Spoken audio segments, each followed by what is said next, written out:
दोस्तों, इस हिंदुस्तान की धरती पर एक से बढ़कर एक योद्धाओं ने जन्म लिया, जिन्होंने अपनी मातृभूमि की रक्षा के लिए अनेकों अत्याचारियों और विदेशी ताकतों से लोहा लिया और अपनी मातृभूमि की रक्षा की। लेकिन हजारों की तादाद में हो रहे विदेशी हमलावरों ने हिंदुस्तान पर बार बार आक्रमण किए और अपने ही कुछ लोगों के द्वारा की गई विश्वासघाती के कारण इन विदेशी हमलावरों ने हिंदुस्तान में प्रवेश करके इस्लामिक सल्तनत के झंडे गाड़ दिए और हिंदुस्तानियों पर ऐसे अत्याचार किए कि यहाँ के लोगों की रूह कांप उठी। 17वीं सदी आते आते पूरे हिंदुस्तान पर मुगल सल्तनत का कब्जा हो चुका था। तब ऐसे में एक योद्धा ने कई मुगल सल्तनत को युद्ध में धूल चटा दी और हिंदुस्तान से खदेड़ दिया और मुगलों की छाती चीरकर हिंदुस्तान को आज़ाद कराकर इस हिंदुस्तान की धरती को भगवा रंग से ढक दिया, जिनका नाम था छत्रपति शिवाजी राजे भोंसले। दोस्तों, पिछले वीडियो में हमने आपको शिवाजी महाराज की जीवन कहानी की जानकारी दी है, जिसे आप आई बटन पर क्लिक करके देख सकते हैं। लेकिन आज की इस वीडियो में हम उनके पुत्र धर्मवीर छत्रपति संभाजी महाराज के बारे में जानेंगे। तो दोस्तों, वीडियो में आगे बढ़ने से पहले वीडियो को कर दीजिए लाइक और चैनल को सब्सक्राइब।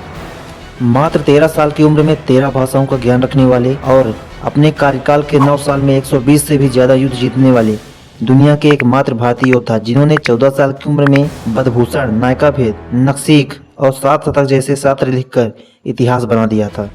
जी हाँ दोस्तों, हम बात कर रहे हैं भारत के सबसे ताकतवर योद्धा धर्मवीर छत्रपति संभाजी महाराज के बारे में, जिनका नाम सुनते ही मुगल, ब्रिटिश, फ्रेंच, कच्छ और पुर्तगालियों के खेमे में सन्नाटा छा जाता था। वीर संभाजी महाराज का जन्म 14 मई 1657 को पुरंदर किले पर हुआ था। ये किला पुणे से लगभग 50 किलोमीटर की दूरी पर स्थित है। वो शिवाजी महाराज की प्रथम पत्नी सईबाई के सबसे बड़े पुत्र थे। संभाजी जब महज 2 साल के थे तभी इनकी माता सईबाई का निधन हो गया था, इसलिए उनकी परवरिश उनकी दादी जीजाबाई ने की थी। इसके बाद उनका बचपन काफी संघर्ष में रहा। संभाजी महाराज बचपन से काफी बुद्धिमान और बलवान थे। दोस्तों, अक्सर ऐसा होता है कि जो व्यक्ति शास्त्र पढ़ने या लिखने में माहिर होता है उसे शस्त्र चलाना नहीं आता, और जो व्यक्ति शस्त्र चलाने में माहिर होता है वो शास्त्रों में काफी कमजोर होता है। लेकिन संभाजी महाराज शास्त्र लिखने में भी और शस्त्र चलाने में भी, इन दोनों कलाओं में माहिर थे। जब वो 9 साल के थे उस समय हिंदुस्तान में ज्यादा से ज्यादा हिस्सों पर मुगलों का कब्जा हो चुका था।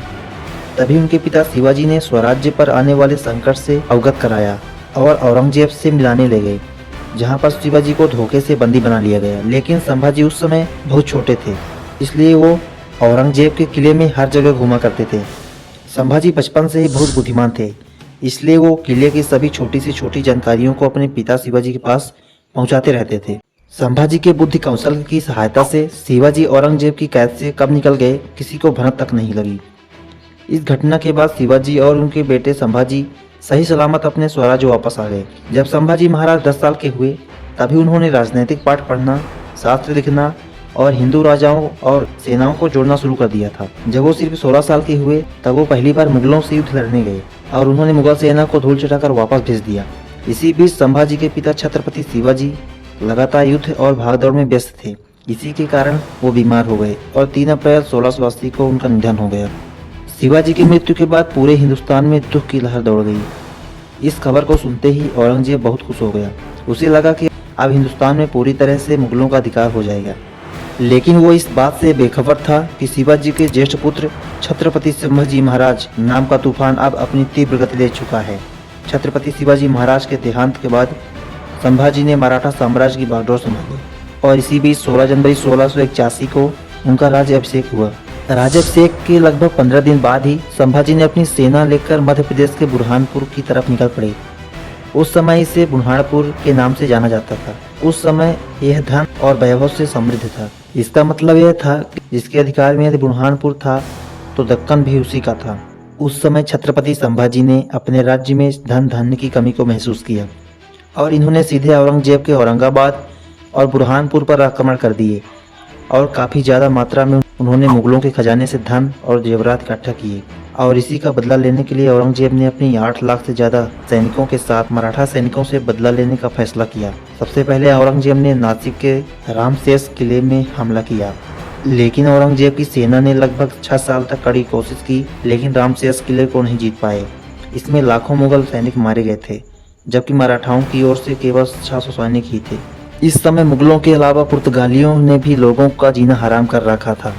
भारत की प्रजा पर उनके जुर्म लगातार बढ़ते जा रहे थे। जब इस बात की खबर संभाजी को लगी तो उन्होंने पुर्तगालियों के खिलाफ मोर्चा खोल दिया उन्होंने पुर्तगालियों पर इतने आक्रमण किए कि पुर्तगाली संभाजी से भयभीत होकर लोगों पर अत्याचार करना कम कर दिए। पुर्तगालियों ने संभाजी को रास्ते से हटाने की हर कोशिश की, लेकिन वो असफल रहे। इस तरह सन 1683 में संभाजी पुर्तगालियों को पराजित करते हुए लोगों को उनके जुल्मों से राहत दिलाने में सफल रहे। लेकिन अभी भी हिंदुस्तान में आतंक कम नहीं हुआ था, क्योंकि कई मुगल शासक हिंदुस्तान के कई राज्यों पर कब्जा किए हुए बैठे थे और आम नागरिक पर जुल्म और आतंक फैला रहे थे। मुगल शासक औरंगजेब काफी क्रूर शासक था। वह क्रूरता और आतंक की हद पार कर चुका था और उसकी क्रूरता चरम पर थी। लेकिन संभाजी ने उसके कई ठिकानों को तहस नहस कर दिया, इसीलिए वो हमेशा उनके सामने जाने से डरता था। माना जाता है कि संभाजी की इस बहादुरी और वीरता के कारण ही बाद में बीजापुर और गोलकुंडा से मुगलों का शासन समाप्त हो गया। फिर मराठाओं और मुगलों के बीच 1687 में एक युद्ध हुआ, जिसे वाही का युद्ध कहा जाता है। यह युद्ध वाही में लड़ा गया था। यहाँ उस समय काफी घना जंगल और बड़े बड़े पहाड़ और घाटियाँ थी, जहाँ मुगल सैनिकों को युद्ध लड़ने में काफी परेशानी हो रही थी। वहीं मराठा सैनिक युद्ध करने में काफी माहिर थे।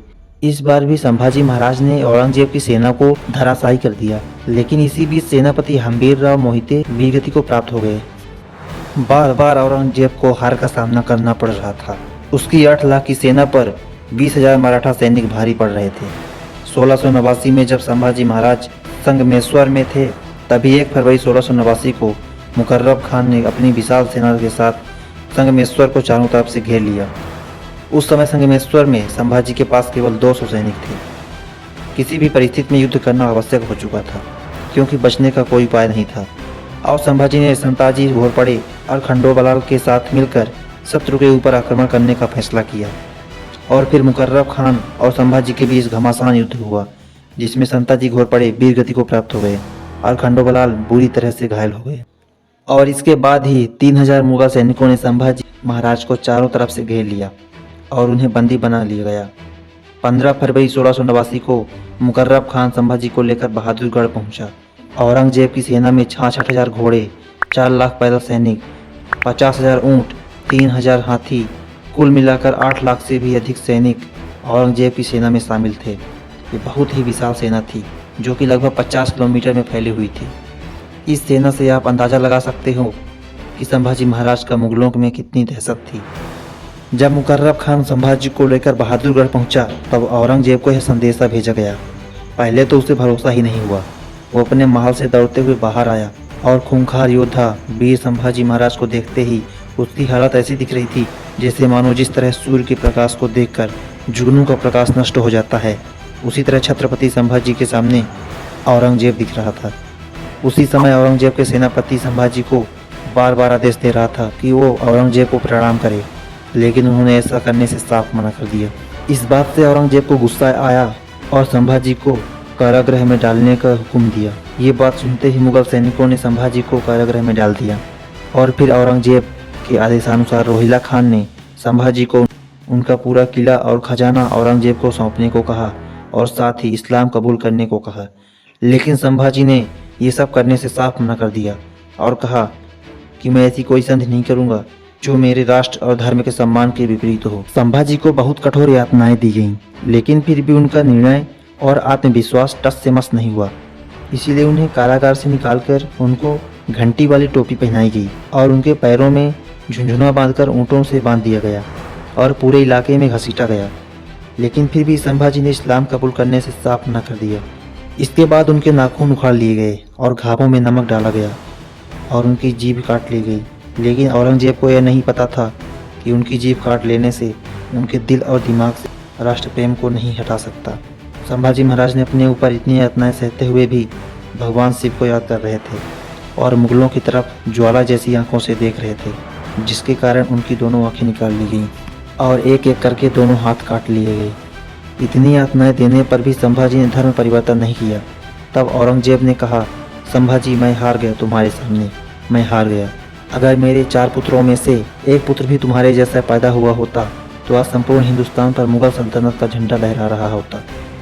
ये कहने के बाद औरंगजेब ने संभाजी का सर कलम करने का आदेश दिया और 11 मार्च 1689 को वीर प्रतापी संभाजी महाराज का सर धड़ से अलग कर दिया गया और उनका कटा हुआ सर महाराष्ट्र के कस्बों में जनता के सामने लटका दिया गया, जिससे मराठाओं में मुगलों का भय जागृत हो सके। लेकिन संभाजी के बलिदान ने पूरे मराठाओं के अंदर एक तूफान जगा दिया था, जिससे पूरे मराठा एकत्रित हो गए और मुगलों को हिंदुस्तान से भगाने का निर्णय लिया। दोस्तों, ये थी कहानी वीर योद्धा संभाजी महाराज की, जिसे सुनकर हमारे अंदर देशभक्ति जागृत होती है। इसे सुनना हम सभी भारतीयों के लिए गर्व की बात है। यदि आपको यह वीडियो पसंद आई हो तो आप संभाजी महाराज के लिए 2 शब्द कमेंट में जरूर लिखें। और ऐसी ही मोटिवेशनल और इंस्पिरेशनल वीडियो देखने के लिए आप हमारे चैनल को सब्सक्राइब कर दें। Thank you. जय हिंद, जय भारत।